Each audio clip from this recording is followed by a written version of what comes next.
porque la Argentina está dentro de los 10 países con más contagios y atención, hay más de 20.000 muertos y 3.000 que se incorporaron en las últimas horas. ¿Está Rubinstein? Sí, ¿qué tal? ¿Cómo está? ¿La cuarentena entonces funcionó o no funcionó? ¿Y la Argentina es un acierto en salud pública o hoy muestra su verdadera cara? No, no funcionó. Lamentablemente no funcionó porque justamente lo que yo vengo diciendo hace mucho tiempo, la cuarentena fue el único instrumento, el único recurso que se utilizó para poder mitigar y para controlar la epidemia, y ese recurso solo no alcanza. Y lo que no se hizo fue hacer estrategias, digamos, sobre todo de estrategias comunitarias, de acción comunitaria para poder detectar rápidamente los casos, rastrear los contactos, aislar y bloquear los focos. Y eso se debió haber hecho y se debió haber empezado a hacer cuando teníamos realmente pocos casos. Lamentablemente, el plan detectar y sobre todo ahora la dimensión nacional, la extensión nacional del detectar es tardía, sobre todo cuando ya está estallando en el interior. Y ese es el gran problema que tenemos. No, la verdad que cuando uno analiza los resultados de 7 meses de pandemia y casi 7 meses de cuarentena, con las tremendas consecuencias sanitarias, económicas, sociales, educativas, institucionales, la verdad es que el saldo es bastante malo. Ahora, ¿usted cree que la cuarentena, digamos, ahora con el diario del lunes, ¿no? La cuarentena temprana fue buena, pero habría que haberla terminado antes? Tal vez nunca fue la verdadera respuesta. ¿Cuál es su análisis al respecto? Mira, no te lo digo, realmente no te lo digo con el diario del lunes. Yo dije esto a principios de mayo, hace más de 4 meses, teníamos 100 casos por día. Y dije que había que comenzar a ensayar una salida flexible y ordenada, justamente pensando, y hablé de un esquema valvular intermitente, que significaba, en función de parámetros duros, indicadores objetivos, saber cuándo teníamos que flexibilizar o endurecer las medidas, cuando la sociedad todavía acompañaba. El problema es que después de 7 meses, cualquier retroceso es muy difícil de que logre acompañamiento social.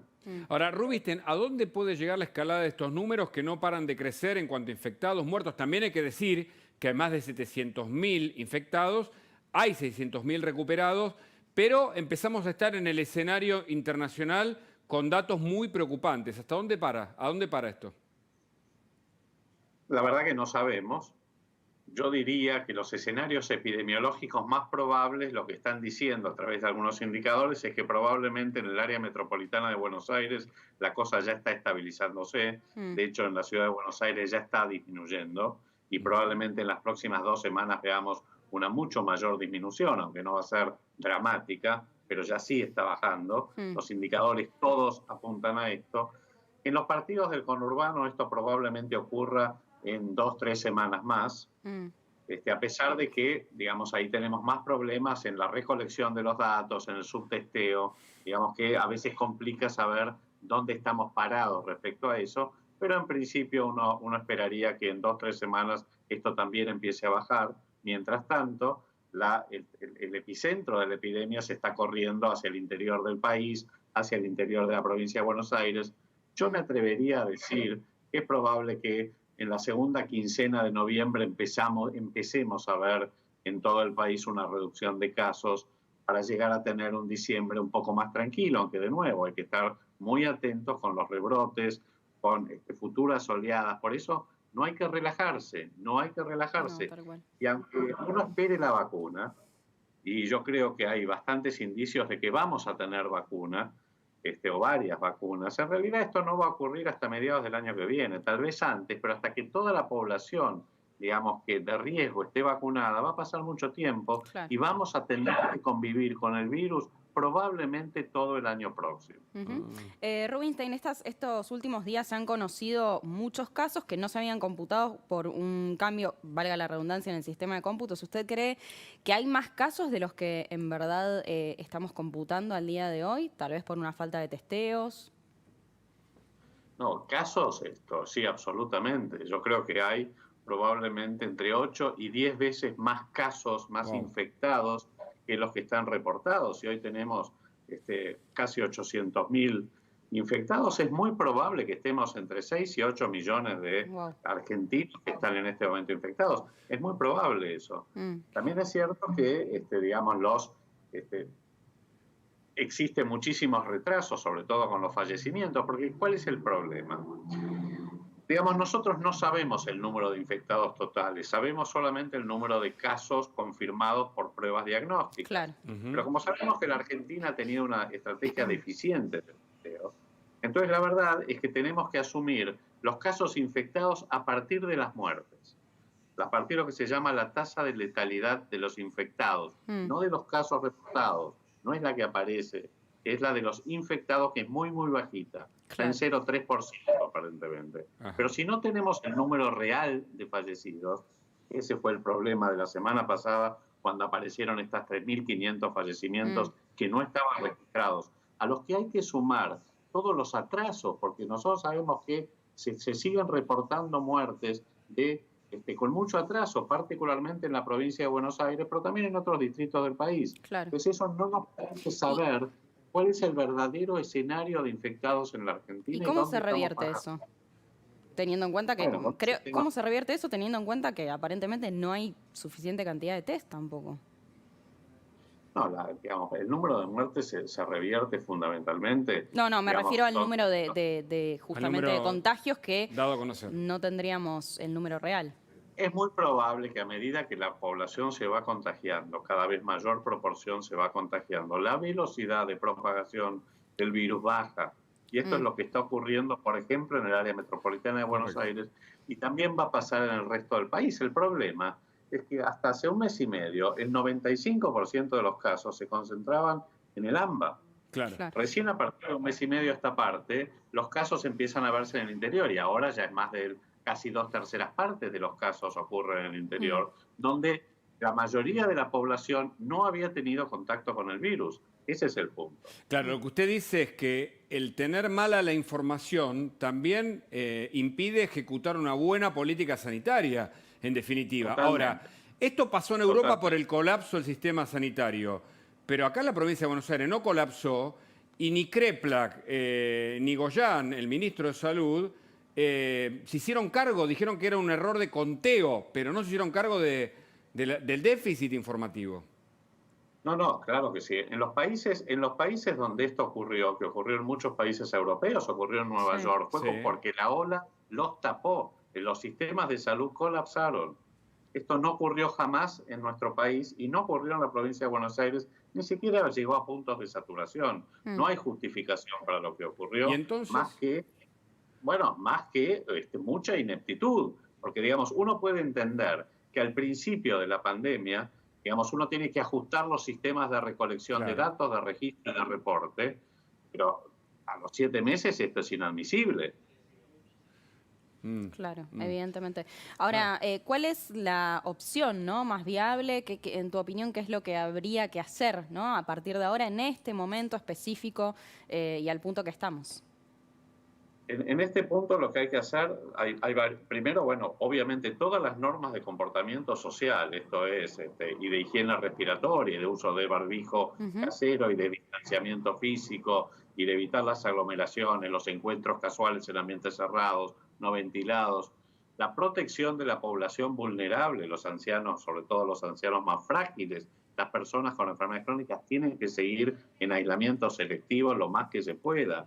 Digamos, tenemos que comenzar a, por supuesto, evaluar los escenarios de reapertura de las actividades, por supuesto, considerando la trayectoria de la epidemia, pero en aquellos distritos donde ya se puede comenzar a relajar, hay que hacerlo de manera gradual, con protocolos estrictos. Me refiero, por ejemplo, en la ciudad de Buenos Aires, comenzar muy despacito con la reapertura de las actividades escolares, sobre todo en los chicos que están más rezagados en su aprendizaje, que han perdido contacto con el sistema educativo.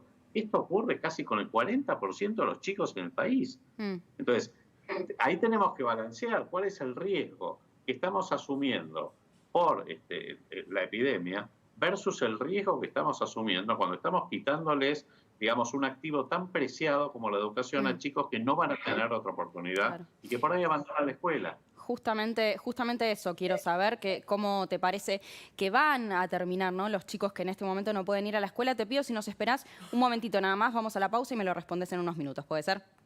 Sí, por ahí está, quédense ahí que ya venimos con más Especial Domingo aquí por La Nación Más. Seguimos en Especial Domingo y hablábamos recién con Adolfo Rubinstein, que sigue del otro lado. Le preguntaba a Rubinstein justamente sobre las clases, ¿no? ¿Qué le parece que va a suceder con los chicos que desde hace 7 meses no pueden ir al colegio? Bueno, yo espero que digamos, que empiecen a retornar, por supuesto, siguiendo protocolos estrictos. Estamos hablando de la ciudad de Buenos Aires y particularmente empezando por los chicos que han perdido total contacto con el sistema educativo. La realidad es que cuando dicen no, vamos a pasar casa por casa, la verdad es que no es solo una cuestión de conectividad, ni solo una cuestión de tener o no tener una PC.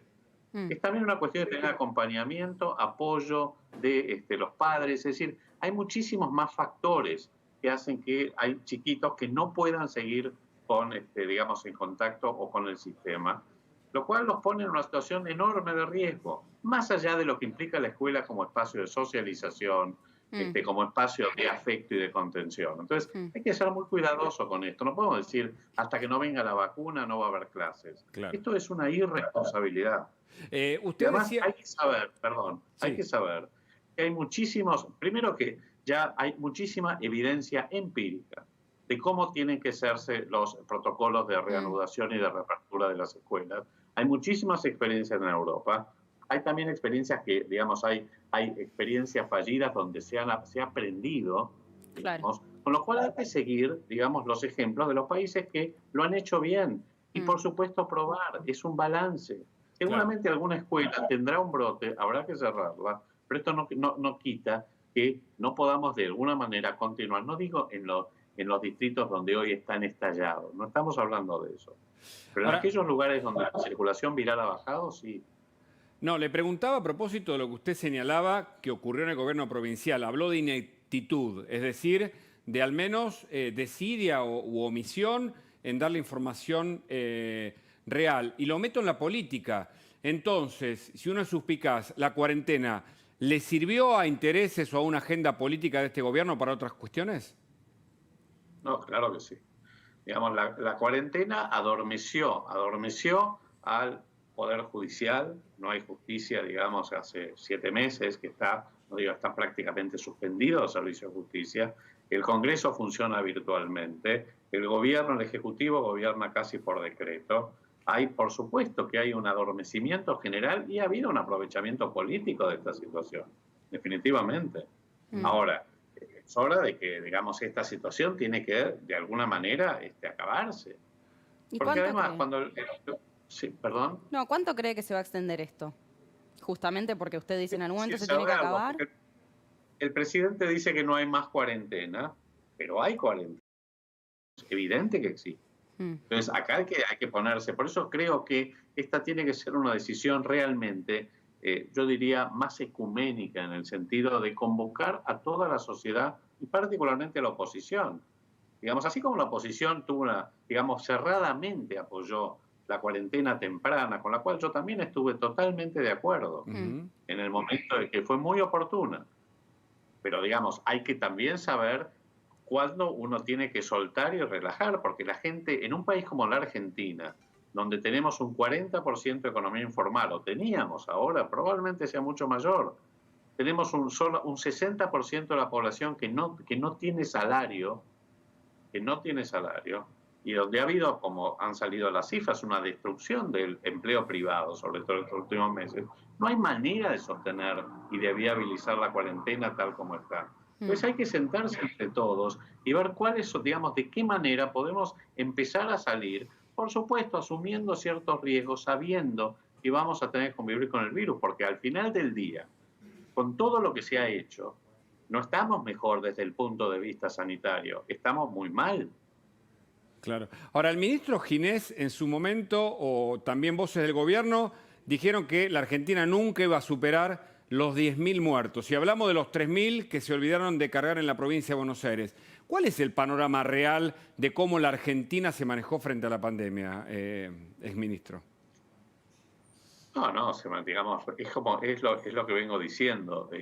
Se acudió solo a la cuarentena como el único recurso para mitigar o controlar la epidemia, y esto no alcanza, no es suficiente. No hubo ninguna estrategia proactiva para controlar los focos. Ese fue el problema. Entonces uno está esperando, obviamente, en la medida que si hubiera habido un cumplimiento social estricto de la cuarentena a lo largo de 7 meses, seguramente no tendríamos este panorama epidemiológico. Pero eso es imposible. Claro. Y más imposible en un país como la Argentina, que no tiene recursos, que no tenía reservas, que no puede mantener a un 60% de la población que no cobra un salario. Entonces, estas cosas debieron haberse calibrado. Pero cuando teníamos 100 casos, yo dije esto en una nota que publiqué el 3 de mayo, creo que en La Nación. El 3 de mayo teníamos 100 casos por día, no 14.000. Claro. Ahora, ¿qué le diría al presidente, ¿no? Si en este momento lo está escuchando, respecto a, digo, justamente en algún momento hay que hacer un corte, animarse a empezar a abrir ciertas cosas? Yo creo que tiene que ampliar su base de sustentación. Yo creo que la oposición está dispuesta a colaborar, a dar una mano en todo esto. Esta es una batalla que se gana entre todos. Y me parece que hay que hacer hay que cambiar el chip. Digamos, si estamos en una situación inédita, crítica, el país está realmente en una situación de crisis muy, muy importante, hagamos un esfuerzo entre todos, con humildad, con solidaridad, llamemos a todos, llamemos a la oposición. Entonces, si hay una base de sustentación importante, entonces es mucho más fácil tomar medidas. Pero incluso concitar el apoyo social. El gobierno de Alberto, que vino supuestamente para cerrar la grieta, ¿tiene la apertura aún en los sectores que más lo apoyan para sentarse con la oposición a dialogar y resolver los problemas de fondo? Ojalá que sí, porque yo no veo otra salida. Estamos en una situación muy, muy compleja, y no hay soluciones simples a problemas complejos. Y ese es el problema muchas veces de los populismos. En general piensan en soluciones simples a problemas muy complejos que finalmente terminan sobrepasándolos y superándolos. Justamente en estos términos, ¿no? ¿Usted piensa que la gente ya le perdió un poco el respeto a la pandemia y al cuidado? ¿Sabes lo que pasa? La gente empieza a balancear los riesgos. Entonces vos por un lado tenés el riesgo de contagiarte y si sos una persona de riesgo, de complicarte y de morir, porque esa es la realidad, más allá de que sea muy bajo, existe. Pero también está el riesgo de la necesidad económica, por un lado, de salir a buscar el sustento familiar en aquellos que no lo tienen. El hartazgo social, digamos, el hombre es un ser gregario, no podés tenerlo confinado 7 meses. Finalmente empieza a romperse, ¿qué es lo que pasó? Entonces, no reconocer eso, no saber, digamos, que esto puede ocurrir. Claro. A veces digamos, lo que hace finalmente es que cuando uno realmente dice, bueno, a ver, hasta acá soltamos, ahora volvamos a endurecer, como pasó, por ejemplo, en algunas provincias, que relajaron y que volvieron a endurecer. Pero una cosa es endurecer cuando la gente estuvo más o menos relajada y se reabrió un poco la actividad económica, que cuando esto persistió desde el principio de la epidemia. ¿Cómo haces en el Gran Buenos Aires para pedirle a la gente, digamos, a los partidos más pobres y más poblados del conurbano, que ahora vuelvan a sus casas? Es muy difícil. Rubinstein, le agradezco muchísimo por este contacto, los dos. No, gracias a ustedes. Muy bien. Bueno, y nos vamos a hablar ahora de política, porque lo tenemos del otro lado a Alfredo De Angeli, a quien saludamos, le agradecemos muchísimo